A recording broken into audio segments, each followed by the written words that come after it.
Kalau kepasnya sudah tidak disiplin, semuanya berantakan. Karena kan murid mengikuti contoh gurunya. Ya. Ketika udah anak-anak sudah di pengasuhan kami, saya punya prinsip dia harus senang, nggak boleh bersedih. Dia harus nyaman, dia harus gembira, dia harus fun di tempat yang baru itu. Dia punya unik menurut saya unik kayak gitu. Kebiasaan dia tuh selalu dekat dengan Quran.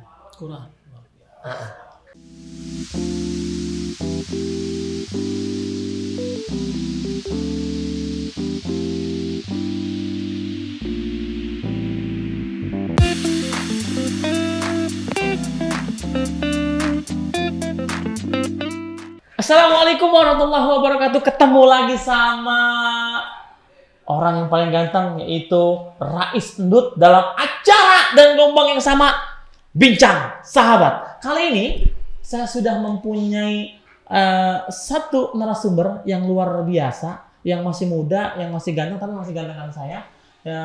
Dia salah satu kepala kepas atau kepala asrama yang ada di Yayasan Sahabat Yatim. Cuma yayasannya agak jauh nih, ya kepala asramanya agak jauh nih. Nanti langsung kita aja ngobrol-ngobrol sama beliau. Mudah-mudahan acara kita ini terus pantengin dan kita langsung aja ketemu sama orangnya. Assalamualaikum warahmatullahi wabarakatuh. Waalaikumsalam warahmatullahi wabarakatuh. Saya kalau ngeliat situ, apalagi senyum gitu, saya rasanya gimana ya? Hati rasanya gemetar gitu. Subhanallah. Sebelum kita ngomong jauh nih, siap. Bi, kita mau manggil Abi apa manggil Abang yang enaknya? Familiarnya si Abi. Panggil Abi. Terus Iya. mau dipanggil apa? Sekarang ngomong aja, ngomong panggil apa? Mau dipanggil apa? Oke, Abi aja juga Bang. Abi aja ya. Iya. Abi aja. Oke. Silakan Bi, langsung kita perkenalan sama sahabat-sahabat kita yang ada di sana. Yuk silakan. Oke. Assalamualaikum warahmatullahi wabarakatuh. Waalaikumsalam warahmatullahi wabarakatuh. Saat bincang sahabat, perkenalkan saya Abi Iqbal Maulana dari perwakilan dari Sahabat Yatim area Asrama Semarang. Oke. Saya aslinya di daerah Tangerang Selatan, ya daerah Bintaro. Ya ditugaskan di Sahabat Yatim ini di luar kota untuk pengasuhan anak-anak yang di Jawa Tengah, itu di Semarang sendiri. Semarang sendiri. Iya itu. Oke. Siap bisa Bi. Oke Bi, kita langsung aja Bi nih. Kita nggak usah banyak ngomong ini. Semuanya kalau Abi saya mau langsung tanya aja gitu. Oke. Nggak usah pakai lama-lama. Siap. Soalnya orang-orang begini maunya pengen tahu. Biasa cerewet orang ini. Gini Bi. Kok Abi nih kok bisa gitu loh masuk ke dunia yayasan ini gitu. Awalnya bagaimana sih bisa masuk menjadi ketua kepas atau ketua asrama di Semarang? Awalnya ya. Ya jadi awalnya itu yang pertama kita nggak boleh coba-coba ya. Oh iya. Iya. Coba-coba itu nggak Iya, enak. kalau coba-coba itu bener gak enak banget kayak gitu ya kan. Kayak gitu. Kita juga nggak tahu nih kenapa bisa mau kesini. Ya itu panggilan jiwa lah. Mau panggilan jiwa. Panggilan jiwa kayak gitu ya. Kita dari beberapa pengalaman kerja gitu sana kemari ya kan.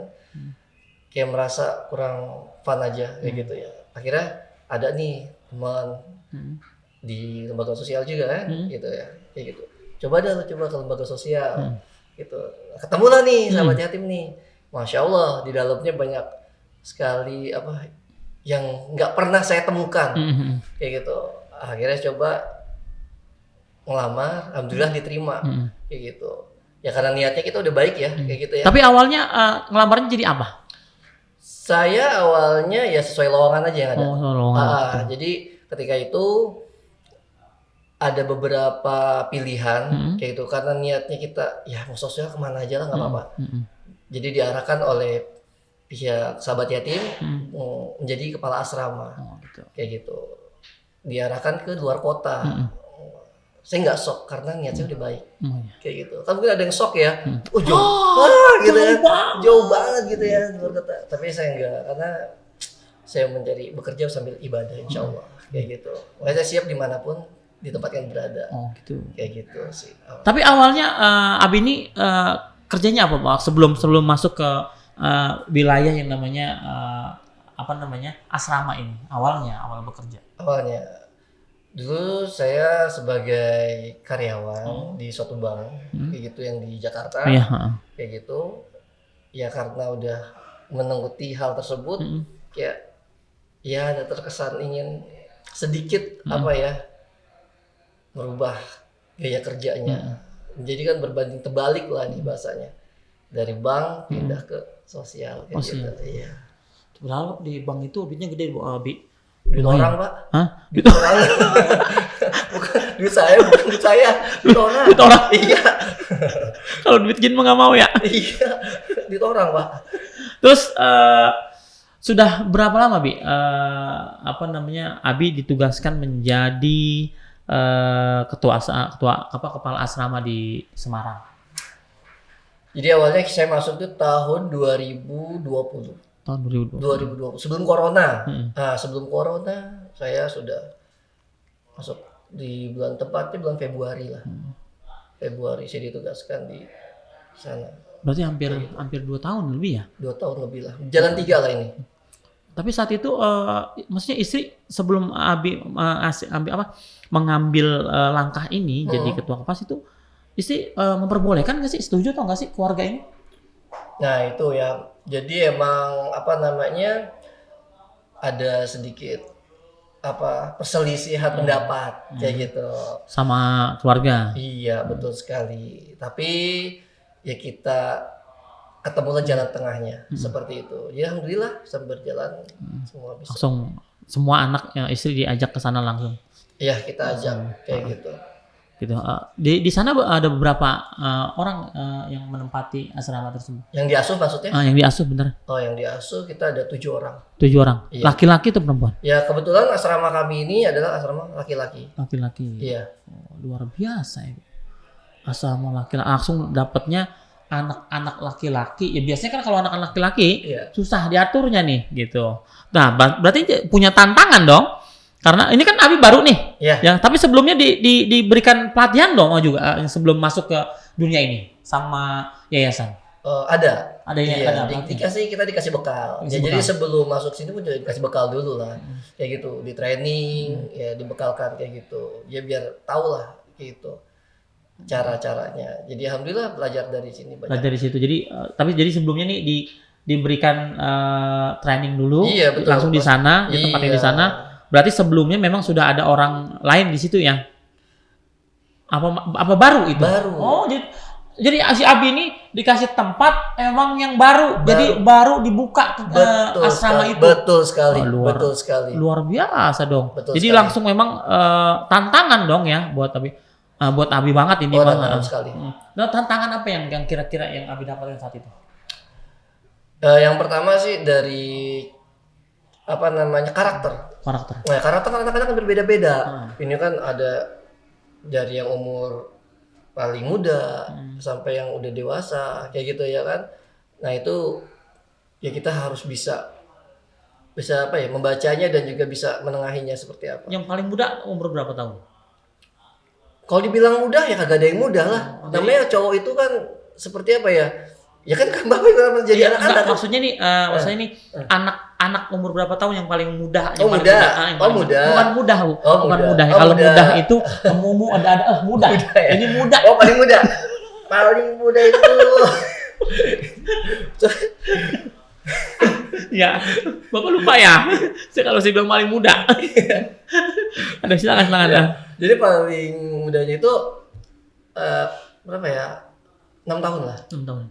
Jadi SD, mau masuk SD udah? Iya, mau masuk SD. Yang paling besar udah SMP atau SMA? SMA. Berarti sudah SD, SMP, SMA udah. Kelas 1, kelas 2. Apanya SMA-nya? SMA kelas 2. SMA kelas 2. Berarti kan yang namanya dari anak 7 tahun ini, berarti kan cara Abi memberikan bimbing itu pasti harus berbeda-beda karena kan setiap anak kan nggak mungkin sama nih kan, apalagi udah ada yang masih ada yang kecil, udah ada yang besar. Kadang-kadang yang besar yang malah lebih susah diatur, ya kan? Berarti Abi punya metode itu buat buat melatih mereka supaya disiplin dan menyamakan persepsi. Metode yang paling utama Abi terapkan ke anak itu apa? Ini ya Bang Rais ya. Iya. Saya kasih rumusnya nih. Iya.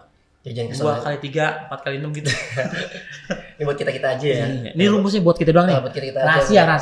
Ini nggak boleh ada siapa tahu ya. Ini rahasia penting. Secret ya. Jadi gini, jadi untuk metode anak-anak itu sudah dikemas oleh sahabat yatim itu sendiri. Iya, betul. Jadi kita menjalankannya aja. Iya, betul sekali. Jadi nggak perlu kita buat yang metode sendiri. Sahabat yatim sudah punya metodenya yang benar luar biasa, yang benar-benar super bagus lah kayak gitu. Menurut saya udah oke banget cara mendidiknya, baik dari yang masih muda sampai yang sudah SMA. Kayak gitu. Nah itu yang saya harapkan sesuai dengan metode yang sahabat yatim punya. Tapi kan tidak semua sempurna, Bos. Ada, betul. Ya, ada. Yang tidak sempurna itu ya kita lengkapi. Oh gitu. Iya, kita lengkapi. Terus bagaimana dengan cara melengkapi? Kadang-kadang kan banyak anak kan yang apa sih namanya ya? Yang namanya anak cowok yang apalagi yang udah SMA, apa namanya? Ada yang ngerasa gua udah SMA nih, gua yang lebih tua di sini. Lo yang muda-muda harus ikut apa kata gua. Dan kadang-kadang lebih apa sih namanya ya? Senioritas. Gimana itu menyikapi kayak gitu? Kalau untuk masalah senioritas di kita, alhamdulillah kita tidak ada kan. Itu kita libas. Dibebaskan. Kita libas. Wah, artinya tidak ada senioritas. Bapak ini kayak mau buat kan ini kayak polisi India Bapak. Bos, kayak pijai gitu ya. Saya pikir pijai.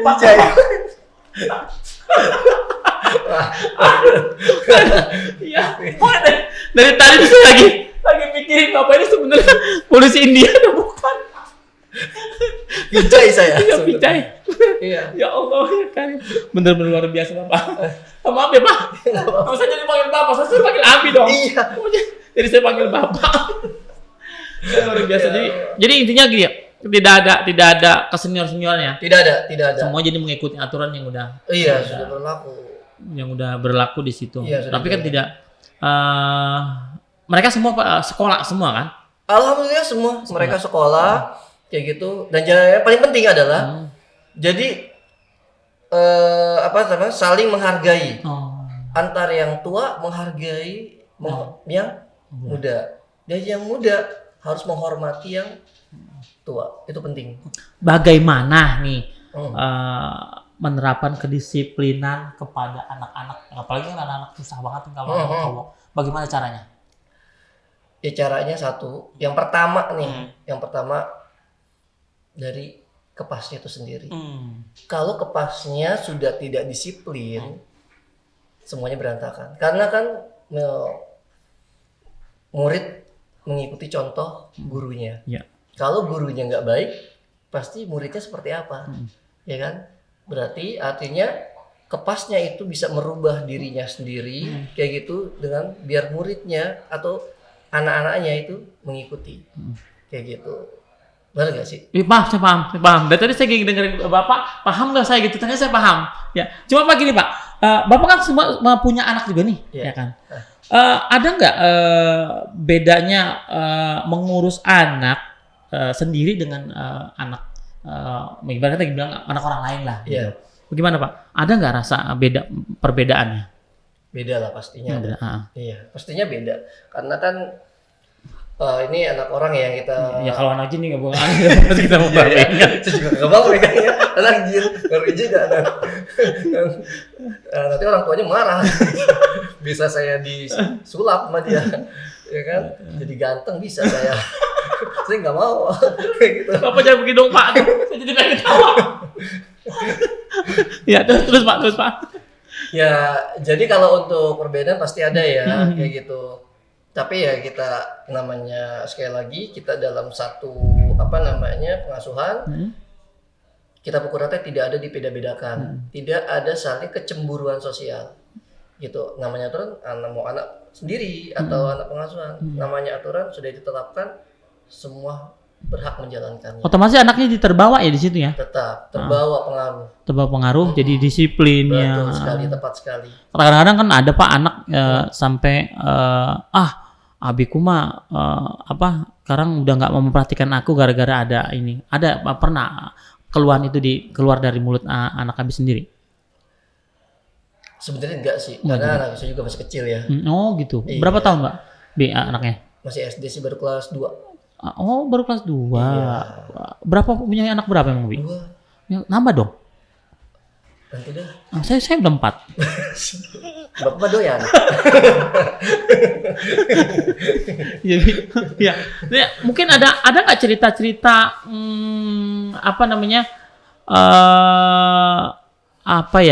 ketika Abi cerita lucu gitu ataupun cerita-cerita yang menyeramkan ketika Abi ini berada di sana. Ketika namanya sama teman anak-anak ya kan, pasti ada sesuatu hal yang menggelitik Abi atau menjadi sampai sekarang teringat gitu. Mungkin kita kesal gitu. Ada nggak kira-kira? Kalau lucu, nggak jarang. Soalnya saya ngeliat Abi aja udah pengen ketawa gitu. Gitu. Apalagi anak-anak kan. Ya Allah. Soalnya Abi tuh kayak Bijaipat. Astagfirullah. Luar biasa. Ya, aduh kayak polisi India bener emang ini. Ya, ada nggak kira-kira? Ya paling kalau lucu jarang ya, kadang kita karena saya orangnya kadang ya nggak pernah lucu sih kadang kayak gitu. Mungkin anak ketawa sendiri aja mungkin lihat. Oh, gitu. Kayak bapak seperti itu. Padahal sih agak ngelawak. Oh, kayak ngelawak gitu. Mereka nggak ngelawak. Tapi mereka ngeliat lucu aja gitu. Oke aja gitu. Nah itu mungkin karomanya di situ mungkin. Oh iya, gitu bisa jadi. Karismatik saya di situ mungkin membuat niat saya udah senang, walaupun lapar juga udah senang. Gitu. Tapi sampai saat ini belum ada anak-anak yang komplain tentang Abi atau gimana? Masih? Itu ada? Enggak ada sih, Atau kayak gitu. Tapi saya menekankan ketika udah anak-anak sudah di pengasuhan kami, saya punya prinsip dia harus senang, nggak boleh bersedih. Dia harus nyaman, dia harus gembira, dia harus fun di tempat yang baru itu, kayak gitu. Nggak boleh takut, nggak boleh apa. Nah itulah. Jadi bagaimana kita nih mengemas gitu ya supaya anak itu benar-benar nyaman, layaknya senyaman dia pada orang tua sebenarnya. Oh gitu. Jadi membuat mereka senang aja ya. Ya betul. Oh ini loh orang tua lu juga, ini orang tua lu berkata gitu. Betul sekali. Tapi Bi, walaupun seperti itu juga kan kita harus memberikan dia kedisiplinan. Pasti. Karena sewaktu-waktu dia juga kan nggak selamanya di asrama tersebut. Iya. Dia juga bakal keluar dari asrama ini. Nah, bekal Abi berikan kepada anak-anak ini supaya nanti ketika dia bertemu dengan kehidupan yang baru ini dia bisa bertahan. Apa Bi? Jadi yang pertama bekal. Jadi bekalnya adalah dia menjadi sosok manusia yang benar-benar dewasa. Kayak gitu saya ajarkan itu. Kayak gitu. Dari pertama dia masuk kayak gitu, disiplin dari hal sepele ya, dari dia bangun tidur. Kok terus mandi Bos? Ya, dari dia bangun tidur sampai tidur kembali itu kita terapkan kedisiplinan kayak gitu. Yang udah ada di sahabat yatim itu sendiri. Luar biasa kayak gitu. Saya terapkan Semuanya. Iya. Pokoknya dari kegiatan-kegiatan yang kerohaniannya. Iya, kerohaniannya, bersihnya gitu, sampai dia cara belajar semuanya di. Momen apa yang paling terkesan saat Abi ini menjadi kepala asrama? Pasti kan ada sesuatu yang membuat Abi tuh terkesan banget gitu sampai sekarang. Ada kayak gitu. Jadi ada beberapa anak ya yang saya tangani dari beberapa daerah ya. Ya, ada yang dari Semarang sendiri, ada yang dari luar kota. Kayak gitu. Ada satu sosok anak ya kan. Dua malah. Itu yang buat saya merasa bangga.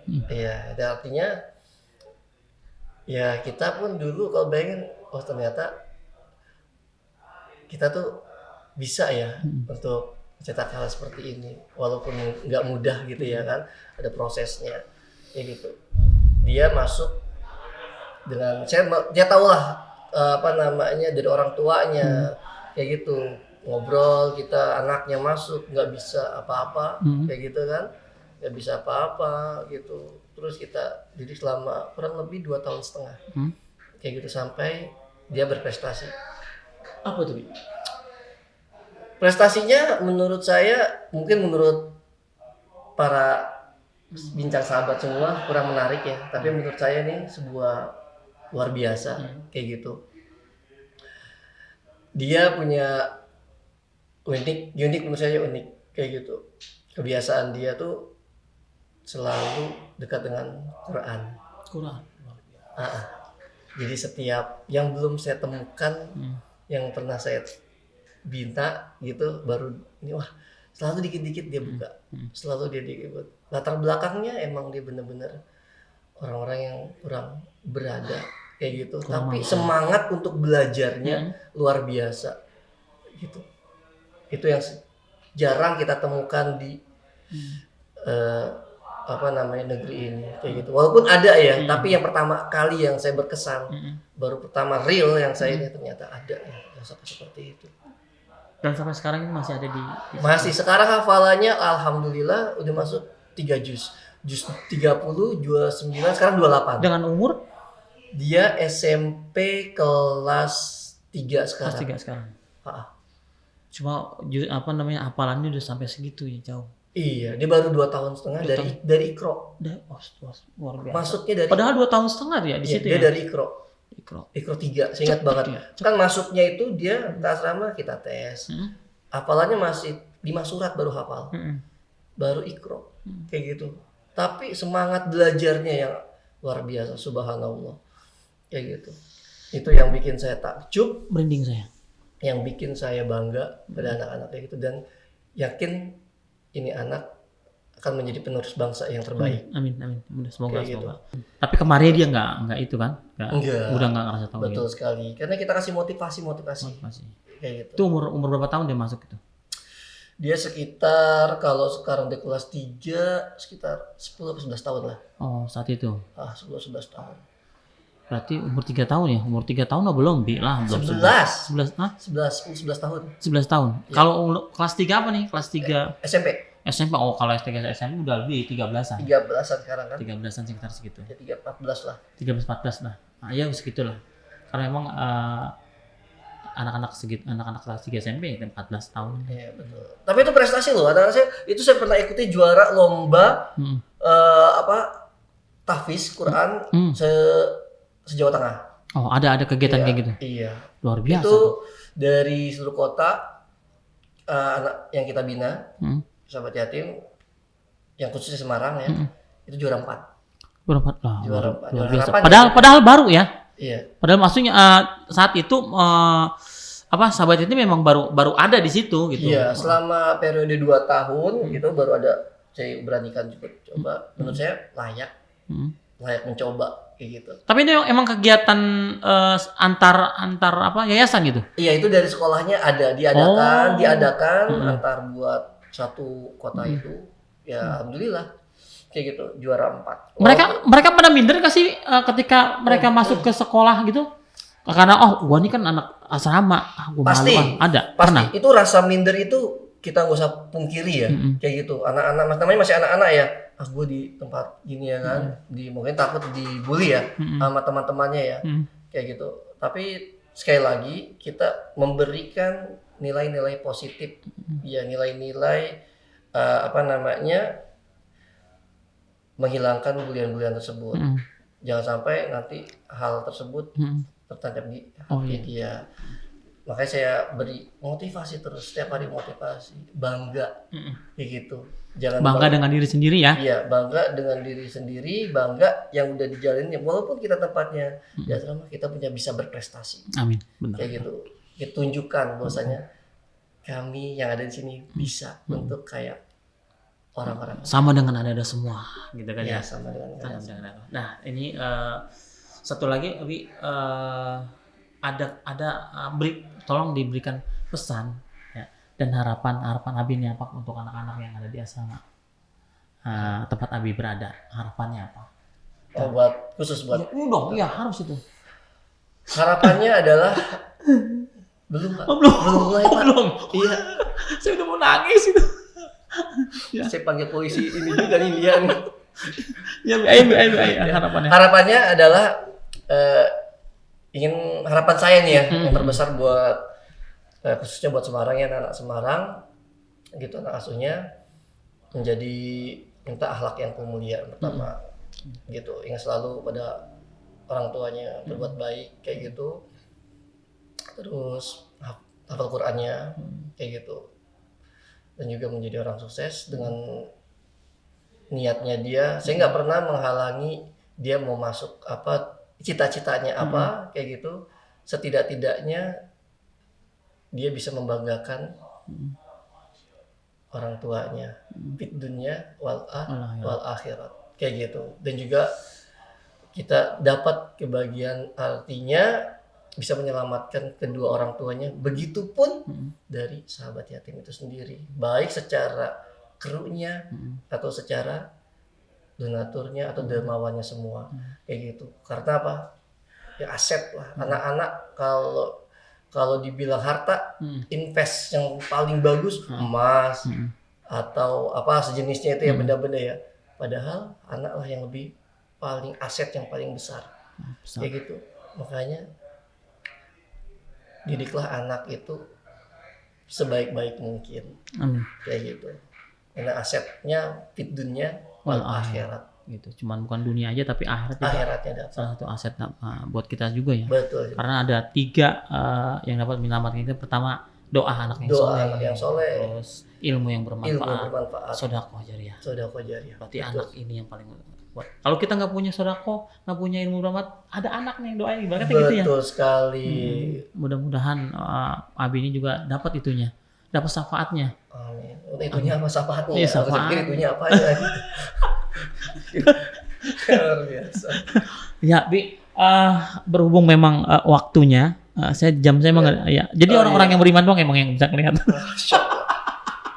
Jadi siapa? Apa Rolex ya? Rolex. Ya, jadi memang waktunya memang udah agak malam nih. Kayaknya malam sih nih, Bi, gitu. Nyalain dulu apa lampunya itu? Ya, lumayan ya. Lumayan. Oh, jam mahal emang. Siap. Kayaknya apa ya, Bi? Aduh, kayaknya susah banget sebenarnya pengen. Kan lagi seru-serunya nih Bi kita ngomong, tapi karena memang waktunya air juga nggak ada, kopi juga nggak ada, yang endorse juga nggak ada. Iya, endorse juga, makanya kita mau selesaiin dulu Bi nih. Kayak gitu. Ya, gitu. Jadi terima kasih banyak sudah hadir jauh-jauh datang kemari menemui kita di Bincang Sahabat. Mohon maaf kalau banyak kesalahan dari kata-kata saya. Mohon maaf sekali lagi Bi. Ya, kita salaman dulu supaya nggak selek ini Mas. Ya, maaf ya, banyak makasih ya. Ya, para sahabat yatim, sahabat yatim lagi gitu. Dari gara-gara ngomong yatim. Oh iya. Jadi ingetnya yatim lagi saya. Udah 2 kali saya ngomong gitu. Salah mulu. Maksudnya Bincang Sahabat. Ya, cukup sekian kita dari saya Rais. Kita sudah Rais Endut sudah bertemu dengan orang yang luar biasa walaupun dia dari India, namanya Pijaipat. Polisi India ini. Terima kasih banyak. Nanti kita sambung lagi dalam acara global yang sama, sahabat Bincang Sahabat. Salah mulu kan tuh. Ya, salah lagi. Bincang Sahabat. Ya, terima kasih. Assalamualaikum warahmatullahi wabarakatuh. Waalaikumsalam warahmatullahi wabarakatuh. Ya.